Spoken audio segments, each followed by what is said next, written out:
오늘은 에스겔서에 있는 말씀을 가지고 함께 은혜를 나누고자 합니다.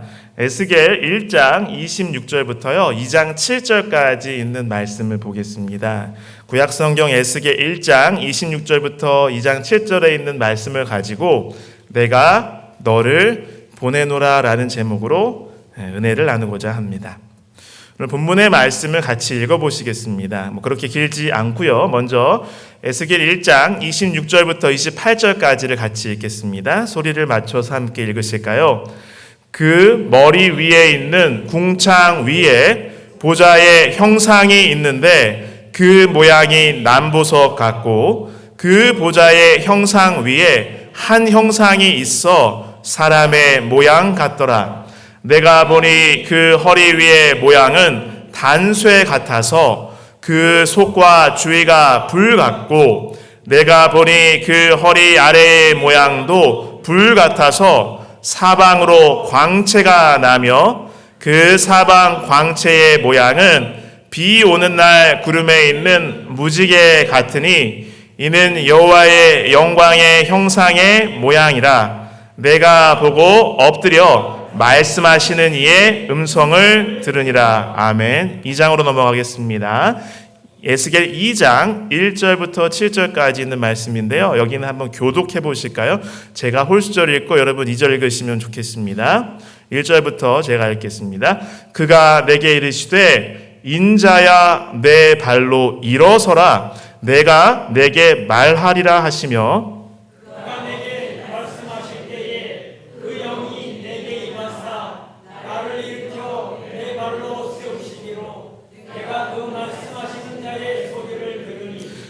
내게 이르시되 인자야 내가 너를 이스라엘 자손 곧 패역한 백성 나를 배반하는 자에게 보내노라.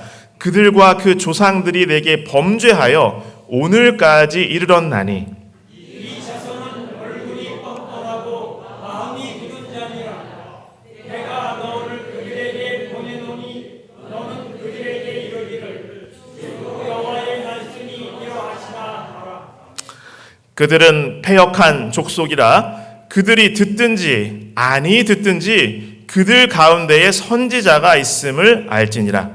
인자야 너는 비록 다시와 찔레와 함께 있으며 전달 가운데에 거주할지라도 그들을 두려워하지 말고 그들의 말을 두려워하지 말지어다. 그들은 패역한 족속이라도 그 말을 두려워하지 말며 그 얼굴을 무서워하지 말지어다. 그들은 심히 패역한 자라.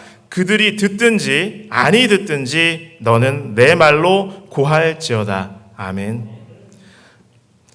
에스겔 또 여러분이 익숙하시지만 이 배경을 잠깐 살펴보면 이 본문의 말씀을 이해하는 데 큰 도움이 됩니다. 이 에스겔서의 배경은 바로 북방 이스라엘, 남방 유다가 다 멸망해 가는 참으로 안타까운 이스라엘 역사의 슬픈 시점이었습니다. 기원전 722년에 먼저 북방 이스라엘이 멸망하였습니다. 아수르에 의해서 멸망했죠. 그리고 기원전 605년에 남방 유다에도 이 느부갓네살이 이끄는 이 바벨론 세력이 침공을 하게 되는데요. 그때 많은 사람들이 죽임도 당하고 왕족과 귀족을 포로로 바벨론에 잡아갑니다.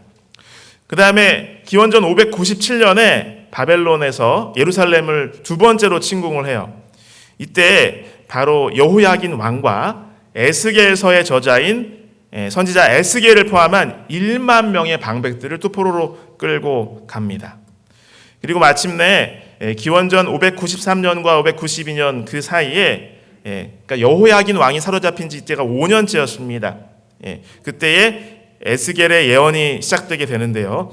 그때 이제 에스겔은 이미 포로로 잡혀 있잖아요, 적국에. 그래서 이 그발 강가 니폴 근처에서 하나님의 말씀이 임하고 그것을 전하기 시작합니다. 그리고 안타깝게도 기원전 586년에 바벨론이 예루살렘을 세 번째로 침략하고요. 그때 모든 것을 파괴하고 이 성전마저 파괴하고요. 그래서 완전히 남방 유다 나라가 멸망당하는 그러한 시점이 다가오고 있습니다. 이 에스겔서의 내용은요, 이 바벨론의 포로로 잡히고 나라의 운명이 풍전등화같고 점점 꺼져가는 그러한 암담한 중에 있는 이 하나님의 백성들에게 주시는 하나님의 메시지 기별입니다. 두 가지로 볼 수 있는데요. 진실한 회개를 하라고 하는 것입니다. 진실한 회개를 하라. 그리고 하나님의 도우심을 받아서 새 언약에 약속된 미래의 영광을 누리라는 호소가 에스겔서의 주된 내용입니다. 그래서 에스겔서의 구조는 이렇게 크게 둘로 나눠볼 수가 있는데요. 1부는 1장부터 33장까지입니다. 33장 20절까지. 그래서 예루살렘이 아직 멸망하기 이전이었어요. 포로로 잡혀있는 바벨론 근처 그발 강가에 있는 에스겔 선지자를 통해서 이스라엘 포로들에게 전한 기별입니다. 유대인들에게 전한 기별입니다. 이스라엘에 대한 심판을 예언하였습니다. 그리고 아울러서 이방 나라에 대한 하나님의 심판도 예언하였습니다. 2부는 33장 21절부터 48장 35절까지인데요. 바로 포로 생활로부터의 회복을 기대하라고 하는 것이죠. 그러면서 소망을 갖고 지금은 너무나 암담하고 비참하지만 하나님께서 마침내 회복시켜 주실 것이라는 위로와 희망의 약속인 것이죠. 오늘 저는 이 아까 읽어본 이 본문의 말씀을 통해서 저와 여러분이 이 시간에, 이 시절에, 바로 이 계절에 우리 마음속에 담고 실천해야 될 신앙적인 교훈을 나누고자 합니다. 첫 번째로요, 이 말씀을 묵상할 때 우리가 얻을 수 있는 교훈은 하나님께 엎드릴 때 비로소 일어서게 된다고 하는 것입니다. 같이 한번 읽어보실까요? 하나님께 엎드릴 때 비로소 일어서게 된다. 여기 에스겔 1장 4절로 28절은 이제 에스겔이 계시를 보는 것입니다. 우리 묘사가 아주 신기한 모습이 나오죠. 바로 하나님의 보좌 옆에 옹이하고 있는 네 생물과 여호와 하나님께서 아주 위험 있는 모습으로, 신비스러운 모습으로 나타나셨습니다. 그래서 여기 26절로 28절 우리가 이미 읽어봤습니다. 그 머리 위에 있는 궁창 위에 보좌의 형상이 있는데 그 모양이 남보석 같고 그 보좌의 형상 위에 한 형상이 있어 사람의 모양 같더라. 내가 보니 그 허리 위의 모양은 단쇠 같아서 그 속과 주위가 불 같고 내가 보니 그 허리 아래의 모양도 불 같아서 사방으로 광채가 나며 그 사방 광채의 모양은 비 오는 날 구름에 있는 무지개 같으니 이는 여호와의 영광의 형상의 모양이라. 내가 보고 엎드려 말씀하시는 이의 음성을 들으니라. 하나님의 아주 영광스러운 모습으로 나타나니까 이 에스겔은 어떻게 할 수밖에 없었어요? 엎드렸습니다. 엎드려서 말씀하시는 이의 음성을 듣게 된 것이죠. 여기 엎드리어라고 우리말로 번역된 이 원어는 나팔이라는 그 히브리어라고 합니다. 그런데 이것은 떨어지다, 눕다, 던져지다, 실패하다라는 뜻이 있어요. 여러분, 우리의 삶에 있어서도요, 우리가 진정으로 우리의 인생에 일어서려면, 내가 정말로 일어서려면 먼저 주저앉아야 합니다. 내가 정말로 높아지려면 먼저 낮아져야 합니다. 이 말씀의 그 의미처럼 하나님 앞에서 정말 나가 떨어지는 경험, 내 고집과 내 아집과 내 생각, 내 욕심이 꺾이고 힘을 온전히 잃어서 아예 뻗어버리는 경험, 들어 눕는 경험을 해야 하는 것입니다. 하나님 앞에서 내가 실패하는 경험이 필요합니다. 여러분, 우리가 신앙생활 하면서 뭔가 내가 힘쓰고 애쓰던 일이 잘 안 될 때, 마치 하나님께서 뭔가 실패하신 것처럼 하나님을 원망하고 불신하는 경우가 있습니다. 그런데 그것은 천만의 말씀입니다. 크게 오해하고 있는 것이죠. 하나님께서 실패한 것이 아니고 아직 완전히 꺾이고 던져지지 못한 내 자아가 실패한 것입니다. 이런 실패는요, 더 철저하게 많이 해야 합니다. 성경에 나오는 하나님의 영광을 목도한 사람들의 특징이 있죠. 여러분이 아실 것입니다. 하나님의 영광의 임재를 체험한 하나님의 종들의 특징이 있습니다. 그것은 엎드러지는 것이었습니다. 죽은 자와 같이 되는 것입니다. 때로는 혼절하기도 하였습니다. 이 허물 많고 불완전한 인간이 하나님을 대면하면 저절로 이렇게 될 수밖에 없는 것입니다. 그런데 만약에요, 하나님께서 우리 삶에 나타나셨을 때, 영광으로 임하셨을 때 그 앞에서 우리가 그렇게 되지 않으면, 이렇게 하지 않으면 여러분 어떻게 될까요? 그 앞에서 꼿꼿이 고개를 쳐들고 교만한 태도로 당당히 서 있는다면 성경에서 이런 피조물들이 그 다음에 맞게 되는 운명은 바로 멸망입니다. 하나님의 영광의 불에 타서 소멸하고 마는 것입니다. 그렇다면 역으로 생각해 보면요, 우리의 삶에서 하나님의 영광이 나타나지 않는 이유는 무엇일까요? 그것은 내가 평소에 하나님의 말씀 앞에서 엎드러지지 않기 때문입니다. 완전히 나가 떨어지는 경험을 하지 못했기 때문에 그 앞에서 내가 꺾이고 내 자아가 실패하는 경험을 하지 못했기 때문입니다. 그래서 하나님께서 영광으로 나타나셔도 나의 삶에 임재하셔도 하나님을 알아보지 못하시는 거죠. 꼿꼿이 고개를 쳐들고 자기 잘난 척하다가 그만 멸망당할 것이기 때문에, 그래서 나를 아끼시는 자비하신 하나님께서는 나에게 더 기회를 주시기 위해서 하나님의 영광을 혹시 우리의 삶에서 감추고 계신 것은 아닐까요, 여러분? 여러분, 여기 보시면 에스겔 2장 1절과 2절에 있는 말씀입니다. 그가 내게 이르시되 인자야 내 발로 일어서라 내가 내게 말하리라 하시며, 2절 그가 내게 말씀하실 때에 그 영이 내게 임하사 나를 일으켜 내 발로 세우시기로 내가 그 말씀하시는 자의 소리를 들으니라고 되어 있습니다. 하나님께 엎드려서 경배하였더니, 그렇죠? 진정한 경배는 바로 내 삶이, 나의 존재가 하나님 앞에서 엎드러지는 것입니다. 엎어지는 것입니다. 쓰러지는 것입니다. 온전히 힘을 잃는 것입니다. 여러분, 유다인들의 그 상황은 아주 암담하였죠. 나라가 망했습니다. 왕도 죽임을 당했고요. 종교도 끝장나고 자유도 박탈당하고 이제 가망이 전혀 없는 것이 뻔히 불보듯 뻔했습니다. 이스라엘의 모든 것이 끝장났을 때 하나님께서는 에스겔 선지자에게 나타나셨습니다. 그때 하나님의 임재와 영광을 보여주시고요. 회복된 미래의 그 성전에 정말 황홀하고 장엄하고 너무나 영광스러운, 입이 벌어지고 눈이 이렇게 크게 뜰 수밖에 없는 그 모습을 에스겔서에 보여주십니다. 여기 2장 1절과 2절에 하나님 앞에 엎드러진 에스겔 선지자를 하나님께서 일어나라 하시고 일으키셨습니다.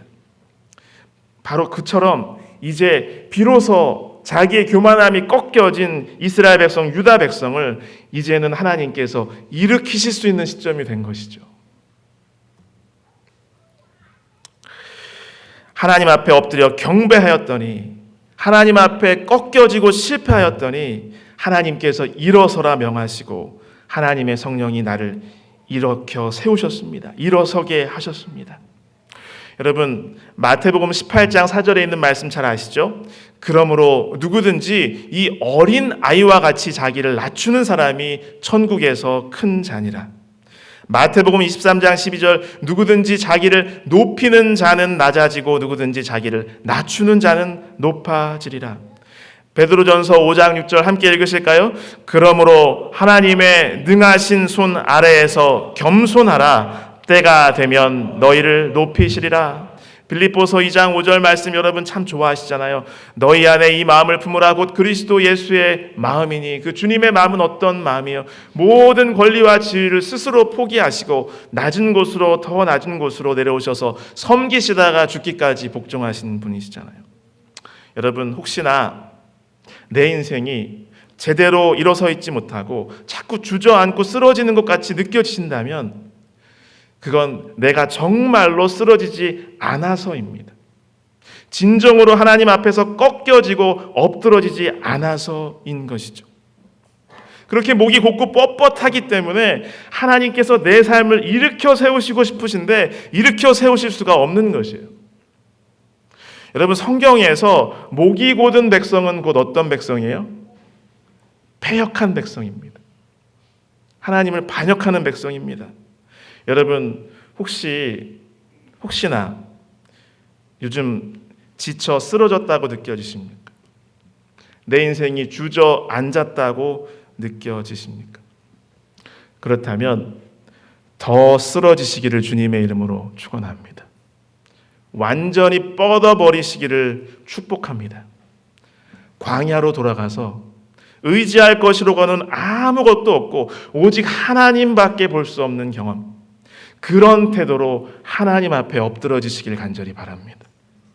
그래야 하나님께서 일으켜 세우실 수 있습니다. 높여주실 수 있습니다.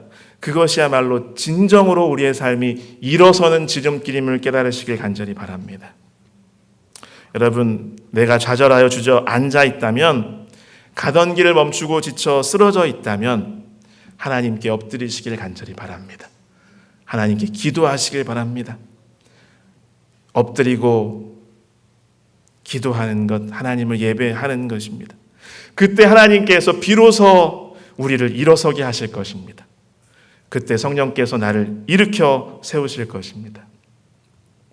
여러분, 이 미국 사람들한테는 굉장히 유명한 예전 인물입니다. 제임스 캐시 펜이라는 이름 안에 캐시가 있어요. 뭐가 좀 많을 것 같아요. 돈 많은 분입니다. 유명한 그 펜입니다. 펜이도 뭐 발음 그쵸? 꼭 돈 이야기하는 것 같습니다. 이 페니는 1875년 미국 미주리주 해밀턴 근방의 한 농장에서 태어났습니다. 그는 1902년에 와이오밍의 캐머러라는 곳에서 첫 가게인 포목점을 열었어요. 그는 아주 진실하고 깊은 신앙을 가지고 있는 신앙인이었습니다. 그래서 그 가게 이름을 황금률 가게라고 이름을 지었습니다. 마태복음의 황금률은 그의 삶을 이끄는 원리라고 자부하였기 때문이죠. 그래서 그의 사업은 놀랍도록 성장했습니다. 10년 만에 30개로 상점이 늘어났습니다. 매출액은 200만 달러를 넘어섰습니다. 그 당시로서는 정말 기적과 같은 일이었습니다. 그는 사업을 시작할 때부터 11조를 성실하게 구별했습니다. 그의 사업이 번창하자 헌금도 더 많이 드리게 되었어요. 1929년 초에 페니는 그 유명한 J.C. 페니 백화점을 설립했습니다. 단박에 미국 전역에 1,400개의 백화점을 가진 큰 회사를 만들었습니다. 모두가 이 페니의 백화점이야말로 최고의 백화점이 되리라고 미국에 있는 사람들이 의심하지 않았습니다. 그러나 그때가 언젠지 아시죠? 같은 해 10월 주식시장이 무너지면서 세계 대공황이 찾아왔습니다. 페니는 하루 만에 4천만 달러를 잃어버리게 되었습니다. 빚을 갚기 위해서 거의 모든 자산을 다 팔아야만 했어요. 54세의 페니는 성공한 사업가에서 이제는 하루아침에 무일푼 신세로 전락하고 말았습니다. 빚을 갚으라는 독촉에 시달리고 심한 재정난을 겪으면서 그의 걱정과 근심은 이만저만이 아니었을 것이 뻔합니다. 페니는 그래서 근심과 불면증으로 고통스러운 매일매일의 삶을 보내야만 했습니다. 약을 먹어도 병이 악화되었습니다. 점점 건강이 안 좋아졌어요. 마침내 그는 이제 내가 얼마 살지 못하겠구나 절망하게 되었습니다. 죽을 때가 가까웠다고 생각한 페니는 미시간주의 배틀크릭에 있는 요양원에 갔는데 거기가 어딜까요? 우리 교회 위생병원입니다. 세니타리움 요양원에 갔습니다. 어느 날 밤 페니는 정말 나의 삶이 마지막에 가깝다는 생각이 들어서 가족과 친구들에게 작별 편지 유언과 비슷하게 써놓은 후에 잠자리에 들었습니다. 다음 날 아침 정말 지치고 낙심한 그에게 아침에 이렇게 바람이 바깥에서 이렇게 부르면서 바람이 부는 것과 같은 그런 찬송 소리가 들려오기 시작한 것이에요.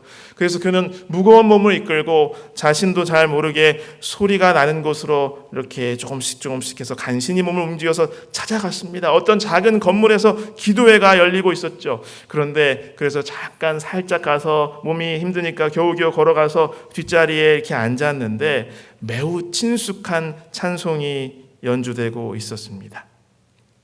너 근심 걱정 말아라. 주 너를 지키리. 주 날개 밑에 거하라. 주 너를 지키리. 어려워 낙심될 때에 주 너를 지키리. 위험한 일을 당할 때 주 너를 지키리. 너 쓸 것 미리 아시니 주 너를 지키리. 구하는 것을 주시며 주 너를 지키리. 그래서 이 찬송을 들으면서 그 마음에 무거웠고 절망했던 그 마음속에 가득 찬 염려가 사라지는 것을 경험했습니다. 마음에 오히려 큰 감동과 하나님을 향한 믿음이 솟아올랐습니다. 그리고 그는 외치기 시작했습니다. 하나님, 저는 지금 아무것도 할 수 없습니다. 저는 지쳤습니다. 저를 좀 도와주시옵소서. 그 후에 그는 고백합니다. 그 찬송 소리를 들었을 때 나는 무한한 어두운 공간에서 찬란한 태양빛으로 옮겨지는 것 같은 느낌이 들었고, 마음속에 무거운 짐이 옮겨져서 그 방을 나올 때는 새로운 사람이 되었다라고 이렇게 고백을 하면서 기록을 했습니다. 그는 기쁠 때나 슬플 때나 일이 잘 될 때나 이처럼 인생이 정말 바닥을 쳤다라고 생각할 만큼 좌절할 때도, 어려울 때에도 늘 찬송하면서 감사하는 마음으로 삶을 살아가기로 결심하고 그렇게 살게 되었다고 하는 것입니다. 그러고 나서부터 그의 건강이 회복되기 시작했습니다. 그리고 다시 용기를 내어서 사업을 시작하게 되었고, 이전과 같은 그러한 사업도 번창하게 되었던 것이죠. 마침내 1660개의 백화점을 운영하면서 미국에서 백화점 왕 JC 펜이라는 별명도 듣게 되었다고 합니다. 그는 말하기를 어떠한 환경에 처하더라도 늘 찬양하는 개인, 찬양하는 가정, 찬양하는 민족에게 사랑과 축복의 하나님께서 복을 주시고 복을 주시며 번성케 하고 번성케 하신다라고 기록하였습니다. 여러분, 하나님께 엎드릴 때 비로소 일어서게 됨을 기억하시길 간절히 바랍니다. 혹시 지금 좌절하여 주저앉아 계시다면, 가던 길을 멈추고 너무나 지쳐서 쓰러져 있다면 하나님께 엎드리게 되시길 바랍니다. 하나님을 예배하고 기도하게 되시길 바랍니다. 그때 하나님께서 비로소 여러분을 일으켜 주실 것입니다. 일어서게 하실 것입니다. 성령께서 나를 일으켜 세우실 것입니다. 두 번째로 이 말씀을 우리가 살펴볼 때 얻을 수 있는 교훈은, 하나님의 말씀을 들을 때 내 인생의 진정한 목표가 생긴다고 하는 것입니다. 같이 한번 읽어보실까요? 하나님의 말씀을 들을 때 내 인생에 진정한 목표가 생긴다. 여기 우리가 읽어보신 1장 28절, 에스겔 1장 28절을 보니까 이제 엎드려서 에스겔이 한 것은 말씀하시는 이의 음성을 들은 것입니다. 여기 이 듣다라는 이 원어는 단순히 들려서 듣는 것이 아니고 경청하다라는 뜻이 있어요. 그래서 순종하다라는 뜻도 있습니다. 여러분, 성화라고 해야 되나요? 네.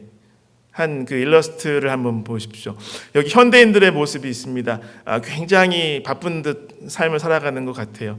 그런데 가운데 흰 옷을 입고 애절한 눈빛으로 이렇게 하는 저분이 누군가 같아요. 예수님 같죠. 무엇인가를 말하려고 하는데 전혀 관심을 안 가집니다. 그런데 옆에 쇼윈도우인지 다른 곳을 바라보고 있는 한 젊은 엄마의 손을 잡고 있는 어린 아이가 예수님을 보고 엄마 저기 좀 보라고 이렇게 하는 것 같습니다. 여러분, 들어도 듣는 게 아닐 수 있고 보아도 보는 게 아닐 수가 있더라고요. 여기 마태복음 13장 13절에 예수님께서 이렇게 말씀하셨죠. 그러므로 내가 그들에게 비유로 말하는 것은 그들이 보아도 보지 못하며 들어도 듣지 못하며 깨닫지 못함이니라. 이 맥락을 아시잖아요. 질문을 했어요. 예수님 왜 이렇게 비유 많이 말씀하세요? 거의 비유로만 말씀하시는 것 같아요. 왜 이렇게 비유만 말씀하세요? 그랬더니 예수님 뭐라 그러신 거예요? 내가 비유로 이야기하는 이유가 있어. 그런 이유가 있습니다. 왜요? 그들이 보아도 보지 못하고 들어도 듣지 못하기 때문에 비유로 이야기하는 겁니다. 제자들한테 내가 그래서 비유로 이야기하는 거야 이렇게 말씀하신 것이죠. 신명기 29장 2절로 5절에 이 신명기는 이 모세의 고별 설교이잖아요. 모세의 연설이기도 하고 여기 이 모세를 통해서 하나님께서 영감으로 이렇게 말씀을 주셨어요. 신명기 29장 2절로 5절입니다. 제가 읽겠습니다. 모세가 온 이스라엘을 소집하고 그들에게 이르되 여호와께서 애굽 땅에서 너희의 목전에 바로와 그의 모든 신하와 그의 온 땅에 행하신 모든 일을 너희가 보았나니. 그러니까 백성들이 그 놀라운 기적과 열재앙과 하나님의 구원과 인도하신 기적을 다 본 거죠. 홍해가 갈라지는 경험을 다 함께 했잖아요. 3절 곧 그 큰 시험과 이적과 큰 기사를 내 눈으로 보았느니라. 여러분 다 증인입니다. 4절 그러나 함께 읽겠습니다. 깨닫는 마음과 보는 눈과 듣는 귀는 오늘 여호와께서 너희에게 주지 아니하셨느니라. 모세의 탄식과도 같아. 그런데 안타깝게도 하나님께서 여러분들에게 깨닫는 마음과 보는 눈과 듣는 귀는 아직도 주지 않으신 것 같군요 라고 이렇게 모세가 설교하는 겁니다. 5절 주께서 40년 동안 너희를 광야에서 인도하게 하셨거니와 너희 몸의 옷이 낡아지지 아니하였고 너의 발의 신이 헤어지지 아니하였으면서 하면서 쭉 하나님의 돌보심 이야기하면서 이야기를 계속해 갑니다. 여러분 지금 에스겔 선지자가 이 계시를 볼 때 유다의 형편이 어땠다고요? 아주 절망적이었어요. 그렇죠? 모든 것이 파괴되고 모든 것이 패망으로 가는 것이었죠. 그런데 여러분 생각해 보십시오. 하나님께서는 이렇게 유다 이스라엘이 완전히 이렇게 멸망할 지경에 이를 때까지 이 에스겔 선지자에게만 말씀하셨을까요? 아닙니다. 그렇죠? 그래서 에스겔 선지자에게만 말씀하셨기 때문에 지금에야 하나님의 말씀이 그들에게 들린 걸까요? 아니면 계속 말씀하셨는데 그들이 못 알아들은 걸까요? 그렇죠. 못 알아들은 거였어요. 하나님께서는 여러 선지자를 통해서 다양한 통로로 계속해서 이스라엘 백성들과 유다 백성들에게 경고하셨어요. 특히 나라의 멸망 직전에 집중적으로 보내셨습니다. 그런데 그들은 들려도 못 듣고 보여도 보지 못하였습니다. 참으로 안타까운 것이죠. 에스겔 2장 1절로 4절입니다. 그가 내게 이르시되 인자야 내 발로 일어서라 내가 내게 말하리라 하시며 그가 내게 말씀하실 때 그 영이 내게 임하사 나를 일으켜 내 발로 세우시기로 내가 그 말씀하시는 자의 소리를 들었더니 내가 귀를 기울여 소리를 들었더니 청종하였더니 3절 내게 이르시되 인자야 내가 너를 이스라엘 자손 곧 패역한 백성 나를 배반한 자에게 보내노라. 내가 너를 보내노라. 그들과 그 조상들이 내게 범죄하여 오늘까지 이르렀나니 이 자손은 얼굴이 뻔뻔하고 마음이 굳은 자니라. 내가 너를 그들에게 보내노니 너는 그들에게 이르기를 주 여호와의 말씀이 이러하시다 하라. 에스겔 선지자는 마침내 하나님 말씀을 듣게 되었어요. 경청하였어요. 그 목소리에 순종하였어요. 그러니까 하나님께서 바로 그에게 명을 주셨습니다. 그를 부르시고 사명을 주셨습니다. 할 일을 주셨습니다. 에스겔이 하나님의 말씀을 들었더니 하나님께서 에스겔을 선지자로 보내셨습니다. 에스겔에게 선지자의 사명을 주셨습니다. 인생에 분명한 목표가 생긴 것입니다. 그 사명으로 마침내 그는 그 민족의 정말로 총체적인 이 파멸 상황을 이겨냈습니다. 절망의 한가운데서 그 백성들이 보고 따라갈 수 있는 희망의 싹을 틔울 수가 있었습니다. 하나님의 말씀을 듣고 귀담아 순종할 때에 비로소 내 인생에 분명한 진정한 목표가 생김을 기억하시길 간절히 바랍니다. 어지럽고 혼란스럽던 내 삶이 이때 정돈되고 바른 방향을 찾게 되는 것이죠. 여러분, 알렉산더 대왕이라고 많이 알려진 알렉산드로스 대왕이 있습니다. 그가 보이시나요? 그가 정복했던 이 제국의 영토입니다. 그렇죠? 얼마나 넓은가요? 여기 어디 보이세요? 저기 이제 이집트도 다 있고 우리 팔레스타인 지방 있고 터키, 트리키예 지방 있고 저쪽 마케도니아부터 지금 이란 이렇게 저쪽 인도 북부까지요. 어떤 글에 의하면 그가 이런 말을 했대요. 알렉산드로스는 자신의 광활한 영토를 바라보면서 슬퍼했대요. 왜냐하면 이 세상에 더 이상 정복할 땅이 없었기 때문에 슬퍼했답니다. 어떤 글에는요. 근데 그가 갑자기 10년 만에 죽었잖아요. 거의 한 10년 만에. 죽을 때 어떤 유언을 남긴지 아세요? 이게 유명합니다. 죽어서 나의 육신이 누울 공간은 한 평 남짓인 것을 나는 이 한 평을 차지하기 위해 수많은 적들을 물리치며 수만 리의 길을 달려왔단 말인가. 내가 죽어서 땅에 묻을 때 내 손을 관 밖으로 꺼내주기를 바란다. 사람들이 볼 수 있도록 해주기를 바란다. 천하를 손에 쥔 자도 죽을 때는 빈손이라는 것을 사람들에게 알려주고 싶으니까라고 이렇게 말했답니다. 굉장히 유명한 유언이죠. 여러분, 하나님을 인정하지 않거나 하나님과 상관없는 인생을 살다 보면 내 존재의 근본적인 이유와 목적을 잃어버리게 됩니다. 나는 그저 우연히 세상에 누군가의 말처럼, 어떤 철학자의 말처럼 대책 없이 던져진 존재인 것이에요. 그것으로 살다가 허무하게 우연히 사라져 버리는 존재일 뿐인 것이죠. 인간의 근원적인 허무함을 벗어날 수가 없습니다. 누군지 아세요? 네, 장폴 사르트르입니다. 정말 프랑스가 자랑하는 철학자 장폴 사르트르입니다. 20세기를 대표하는 지성인으로 불렸습니다. 그는 아주 그 당시 무신론의 거두였습니다. 이 무신론적인 사상으로 정말 수많은 젊은이들의 스승으로 일컬어지면서 그들이 다 하나님을 부인하고 무신론에 빠지는 데 큰 역할을 했습니다. 그런데 1980년 3월에 프랑스 파리의 브루셀 병원에 바로 이 사르트라가 입원했어요. 병명은 폐수종이었습니다. 폐수종은 이 환자들을 굉장히 고통스럽게 하는 병입니다. 그런데 이 철학자, 정말 유명한 사람이 입원했을 때에 무엇인가 다른 모습을 보이지 않았을까 이런 기대가 있었지만 사르트르 역시 한 달 동안 비명을 계속 지르면서 너무나 고통스러워했습니다. 그런데 죽어가면서도 자기 아내에게 자기 병명이 무엇인지 묻지 않았다고 합니다. 어떤 사람들이 이렇게 생각할 수 있었죠. 그가 평소에 했던 말이 있어요. 인간은 스스로 자기의 존재를 결정한다. 인간은 신과 상관없이 존재한다. 인간은 자기가 죽기 전까지는 다른 사람의 죽음을 보면서 인지하는 것이 죽음이고 죽음과 그 뒤에 대해서는 인간이 아는 것이 없기 때문에 일종의 사건에 불과한 죽음으로부터 인간은 자유로워져야 한다. 평소에 그렇게 말했거든요. 그래서 그는 자기의 어떤 주장대로 죽음을 초월했기 때문에 아내에게 병명조차 묻지 않았을까요? 그렇지 않았습니다. 이 보부아르라는 이 부인인데요, 이 계약 결혼을 했어요.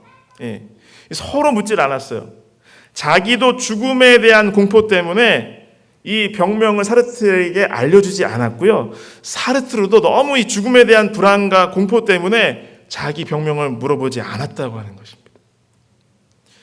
그래서 사르트르가 이 극도로 불안한 모습을 보면서 죽고 나자 신문에 어떤 한 기사가 이렇게 실렸어요. 사르트르가 왜 이렇게 죽어야 했을까? 죽음으로부터의 자유를 그렇게도 외쳤던 사르트르의 말로가 이렇게 비참했던 이유가 무엇인가 하고 한 기사가 실렸어요. 그런데 어떤 독자가 이런 내용의 글을 투고했다고 합니다. 사르트르의 말로가 그렇게도 비참했던 이유는 그에게 죽어서 가야 할 곳, 돌아갈 고향이 없었기 때문입니다. 라고 이렇게 얘기했다는 것이죠. 여러분, 하늘의 고향에, 진정한 우리의 고향에 돌아갈 수 없는 사람은 죽음의 공포에서 벗어날 수 없는 것입니다.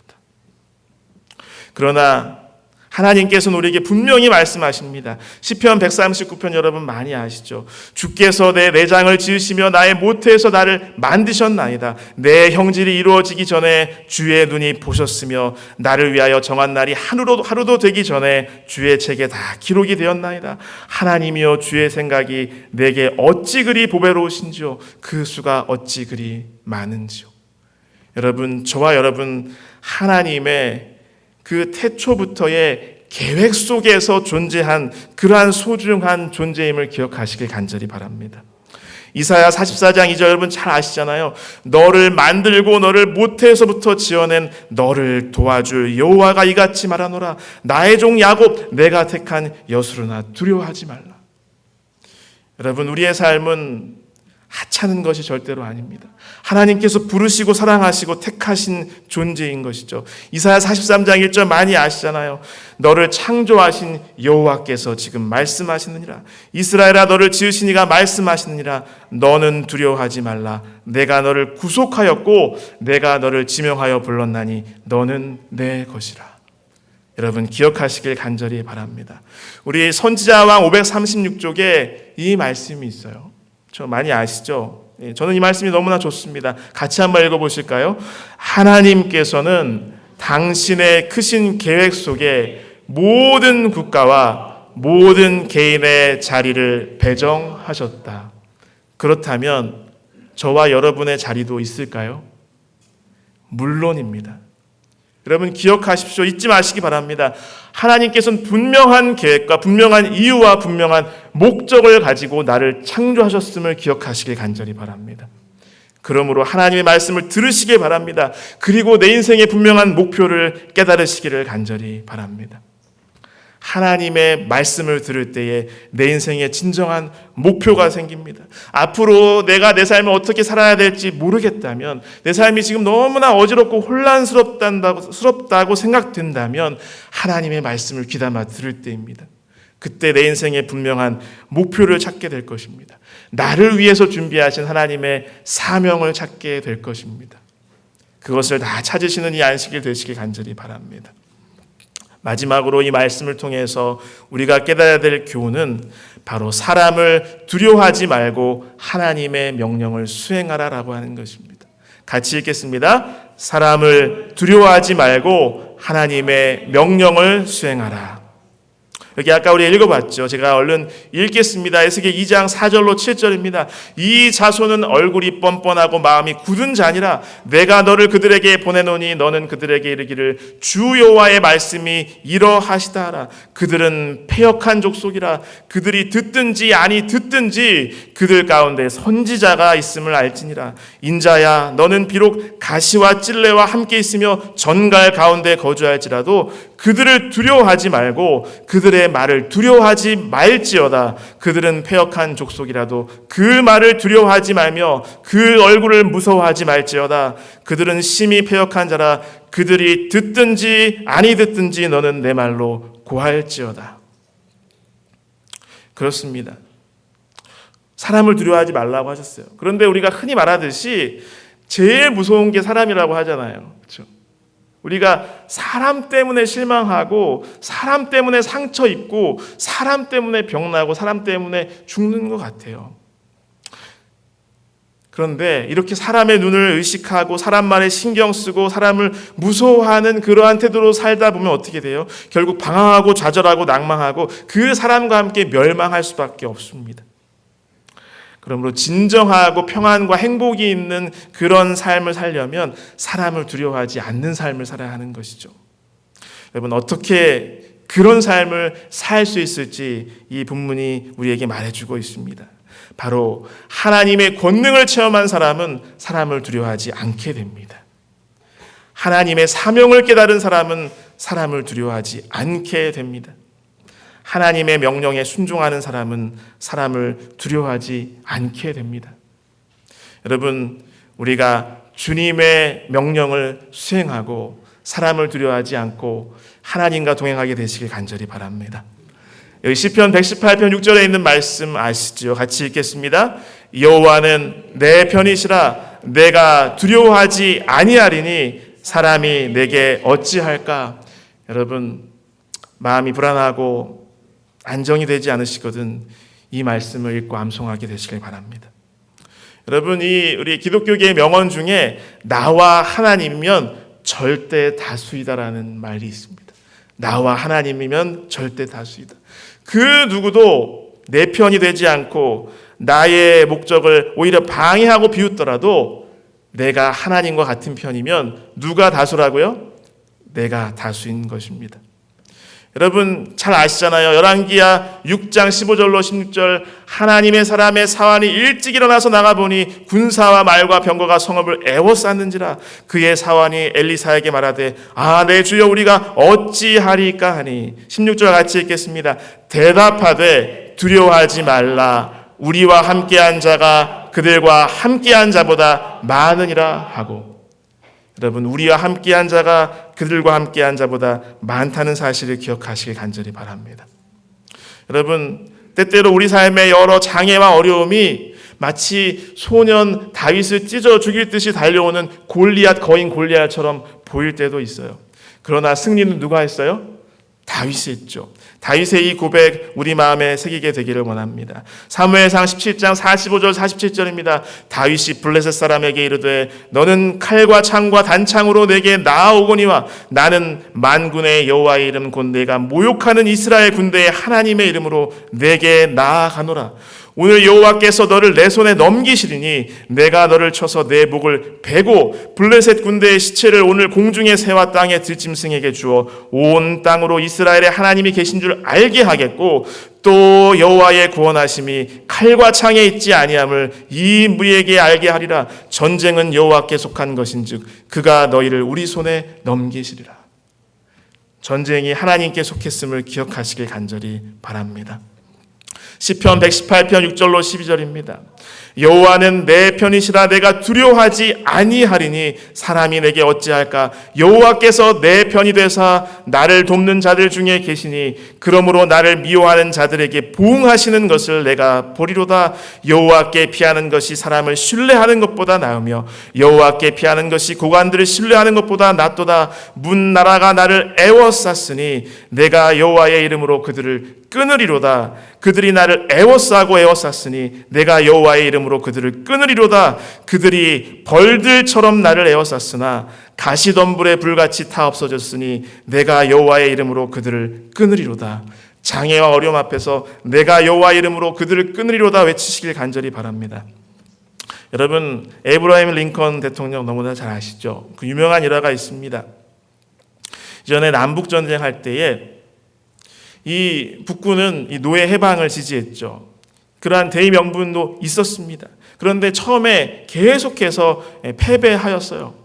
그러던 중 1862년 9월 17일에 메릴랜드 주 엔티담 전투에서 마침내 북군은 고대하던 첫 승리를 남군으로부터 얻게 되었습니다. 이때 링컨이 그 당시 대통령이었죠. 그곳에 방문해서 병사들의 사기를 북돋고 있었어요. 그래서 일일이 악수를 하면서 격려했습니다. 그때 그 옆에 있던 참모가 이렇게 말했다고 합니다. 각하, 이제부터 아무 염려하지 마십시오. 하나님은 우리 북군 편이십니다. 이렇게 말했대요. 그런데 링컨이 이렇게 대답하였습니다. 오직 나의 염려는 우리가 하나님의 편에 서 있는가 하는 것일세. 우리가 하나님을 향해 서 있기만 하면 언제나 하나님은 우리 편이 되어주신다네. 여러분, 사람을 두려워하지 마시고 하나님의 명령을 수행하게 되시길 간절히 바랍니다. 하나님께서 우리에게 사명을 주시고 내가 너를 보내노라 하실 때에는 그 명령을 수행할 능력도 함께 주심을 잊지 마시길 간절히 바랍니다. 하나님의 권능을 체험하게 되시길 바랍니다. 하나님의 사명을 깨닫게 되시길 바랍니다. 하나님의 명령에 순종하시길 바랍니다. 사람을 두려워하지 않게 될 것입니다. 여러분이 예전에 한번 보셨을 수 있습니다. 어떤 한 분의 이야기인데요. 이 영상을 좀 소개하고 말씀 맺겠습니다. 사명을 붙들고 사람을 두려워하지 않고 듣든지 아니 듣든지 40년을 한결같이 하나님의 말씀을 전한 한 무명 그리스도인의 이야기입니다. 중간중간 자막이 나오는데 그 부분 제가 읽어드리겠습니다. 선생님, 구원 받으셨습니까? 당신이 만약 오늘 밤에 죽는다면 천국에 갈 수 있습니까? 호주 시드니 조지가에서 이 세 마디와 전도지 한 장으로 40년간 전도한 한 노인의 실화입니다. 이 노인은 젊은 날 주님께 서원한 대로 같은 시간 같은 장소에서 늘 하루도 빠짐없이 전도를 하였습니다. 그러나 그는 그렇게 많은 사람들에게 복음을 전했음에도 단 한 번도 정말 그 말이 맞네요. 당신을 통해서 나는 예수님 믿게 되었어요 라는 말을 듣지를 못했었습니다. 노인이 된 그는 자신의 삶을 회고하면서 참으로 나는 열매 없는 열심만 냈었구나라고 회상을 하였습니다. 그런데 이 노인이 탄 이 세월의 열차, 인생의 열차가 시야에서 사라질 때쯤에 영국의 런던에 사는 한 목사님에게 너무나 놀라운 일이 일어난 것이었죠. 몇 년 전 영국 런던에 위치한 한 침례교회 목사님이 오전 예배를 마치려 할 때에 뒤에서 낯선 사람이 일어나서 말을 하는 것이었습니다. 목사님, 제가 잠깐만 간증을 나눠도 될까요? 목사님, 그러면 3분 안에 해주시겠어요? 라고 이렇게 시간을 드렸어요. 제가 친척을 만나러 호주 시드니에 들렸습니다. 조지라는 그 거리를 걸었을 때에 한 노인이 저에게 다가와서 이렇게 말했어요. 실례합니다. 선생님 구원받으셨나요? 오늘 밤 죽으면 천국에 갈 수 있다고 생각하십니까? 저는 그 말이 계속 신경 쓰였고 영국에 오자마자 이렇게 예수님을 영접했답니다. 은혜로운 간증의 목사님은 진심으로 그 성도를 축복하고 환영하였습니다. 그런데 그 후에 이 목사님이 미국 LA와 퍼스에서 초청 설교를 하게 되었는데 이와 똑같은 간증을 2번 더 듣게 된 것이죠.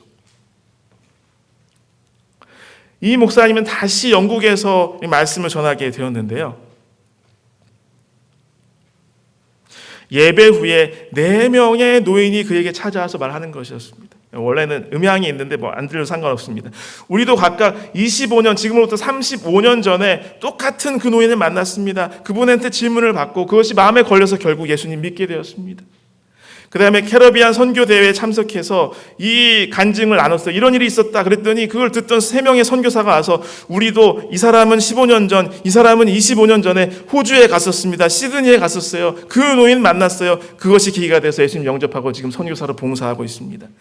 미국 조지아주에 가서요. 해군 군종 목사님들에게 말씀 나눴어요. 이러한 이야기들을 했습니다. 그곳에서도 그 마지막 날 바로 이 군종 목사님으로부터 바로 이 조지가의 노인에 대한 이야기를 또 듣게 된 것이에요. 안 되겠어. 6개월 후에 이 목사님은 인도로 가서 또 5천 명의 인도 선교사 집회에 참석하고 있었는데요. 집회가 끝나고 식사하던 중에 이렇게 환담을 나눈 것입니다. 한 인도 분에게 말했어요. 어떻게 예수님 믿는 사람이 되어서 크리스천이 되었습니까? 그랬더니 그분이 말하는 거예요. 제가 시드니 외교관으로 있었어요. 아이들을 위해서 장난감과 선물 사려고 조지가를 걷고 있었어요. 그때 예의 바른 백발의 노인이 저에게 다가와서 묻는 것이었습니다.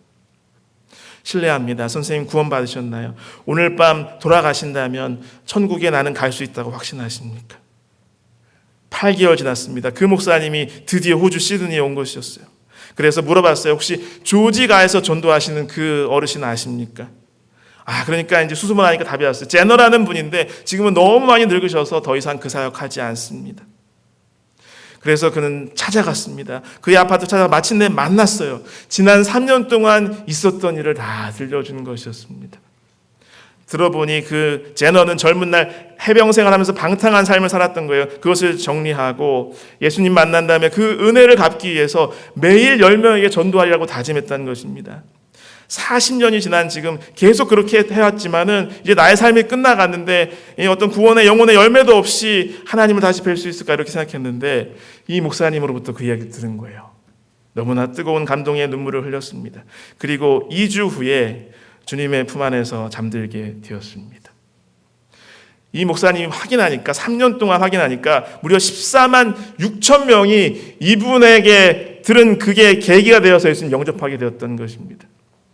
여러분 이 세상에서는 어느 누구도 제너를 알아주지 않았습니다. 그러나 하늘나라에서는 가장 유명한 분이셨을 것입니다 라고 이 목사님이 얘기해요. 여러분 오늘날도 반드시 열매 맺게 하실 주님을 믿으며 낙담하지 않고 전도하시는 여러분이 천국에서 가장 유명한 사람임을 잊지 마시기를 간절히 바랍니다. 여러분 주님 안에 잠들 때까지 멈추지 않고 주의 사명을 다하시길 간절히 바랍니다. 이제 말씀 뵙겠습니다. 하나님께 엎드릴 때 비로소 일어서게 된다. 하나님 말씀을 들을 때 인생의 목표가 생긴다. 사람을 두려워하지 말고 하나님의 명령을 수행하는 저와 여러분 되시길 바라면서 말씀을 맺겠습니다.